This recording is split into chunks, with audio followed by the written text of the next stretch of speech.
Who are these people? This is the committee. The organizers and officers of the Underground Railroad, dedicated to helping slaves escape bondage. No one sees this. Only the initiated.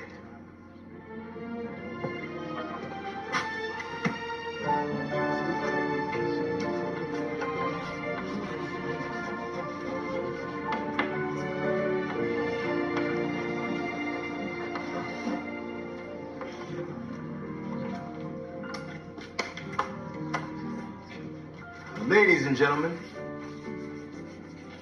may I present to you a most extraordinary woman, Mrs. Harriet Tubman. Harriet escaped from slavery herself only a year ago, and she's already gone back to liberate others. She brought back 9 souls, lost none.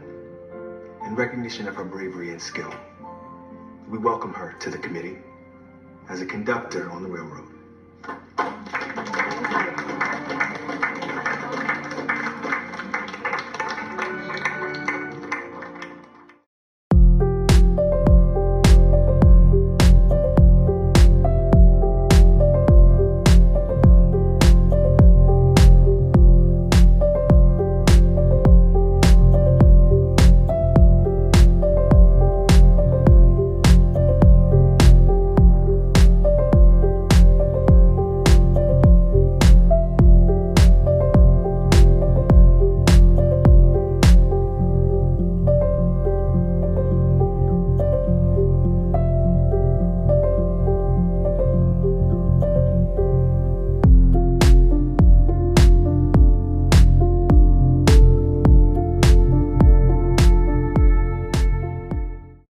In this episode of Blue Line RV Adventures, Karen and I take you to a little-known fort during the Civil War that became a great big thorn on the side for the Confederacy and a doorway to freedom for slaves using the Underground Railroad to find freedom in the North. Fort Pulaski is named after Revolutionary War hero Casimir Pulaski, an immigrant from Poland who fought alongside the newly formed American Army in 1776 and later became what is known to be the father of the American cavalry.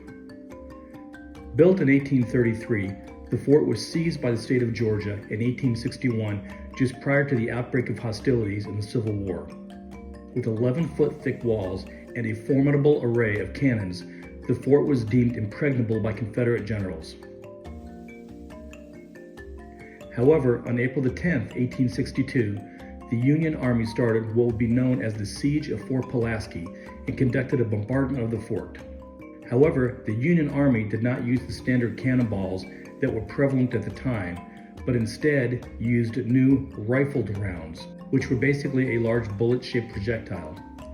This weapon had never been used before in combat, and it had a devastating effect on the fort. To avoid bloodshed, the Confederate commander surrendered the fort to Union forces, and the Union Army soon moved in. They promptly placed the new rifled cannons inside the fort and pointed them at the Savannah River, in effect cutting off the supply route to the city of Savannah from the sea.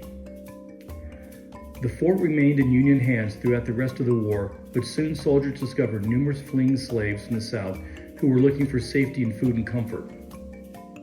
The Union soldiers allowed them into the fort, cared for them, and prepared them with supplies for their journey north. They even recruited many men who were former slaves to form the nation's first all-black Army regiment, which launched attacks on Confederate military posts in the area. Harriet Tubman and many other heroic leaders of the Underground Railroad used Fort Pulaski as a way station for their trip north. So follow Karen and I as we take you to Fort Pulaski, Georgia, a national monument. Hey, we're in Fort Pulaski, Georgia, which is in between Tybee Island and Savannah, Georgia, and there is so much history about this fort. I'm not even sure if I can even remember it all.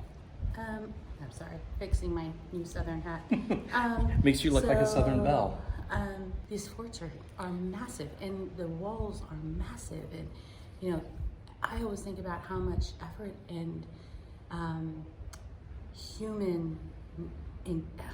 human workforce that was required in order to build these types of forts.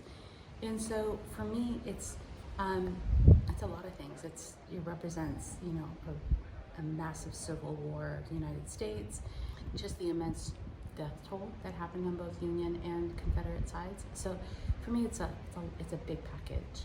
Yeah, absolutely. And I'm going to try to give you the Reader's Digest version of this fort if I can remember all the history about it. But it's named after Fort Pulaski. He was a Polish immigrant that immigrated from Poland. He actually met Ben Franklin, and Ben Franklin told him about the United States, and he really became enamored with the United States, migrated over here to the United States, and became the father of the U.S. Cavalry, and actually served in the American Revolution, and really helped out, the American Revolutionary War against the British. And then when this fort was constructed in the 1800s, they named the fort after him. Initially, it was a Union fort, obviously, and then when the Civil War started, the governor of South Carolina didn't like a Union fort in his state, so the fort wasn't very well manned at the time. So he sent basically 110 militiamen to seize the fort. They did without a shot being fired. But strategically, the fort is very, very important because it is a choke point for Savannah Harbor. And then the Union forces obviously wanted it, so they kind of surrounded the fort, and they had a famous battle here called the bombardment of Fort Pulaski. And during that bombardment, there was never any ground invasion. They just shelled the fort with a brand new rifled cannon. Instead of the old cannonballs, it was kind of like a big bullet type of round. Shelled the fort, and it caused the Confederate forces to surrender. The Union took back over the fort, and it was kind of a thorn in the south side because it did cut off all the shipping for Savannah. But then not only that, it was also used as a prison camp for Confederate soldiers that were captured, and also was part of one of the many sections of the Underground Railroad. A lot of free slaves actually came to the port looking for freedom up north, and not only did they find it here, but a lot of them actually enlisted into the Union Army. Anyways, thanks. We're going to continue to walk around and see what we find.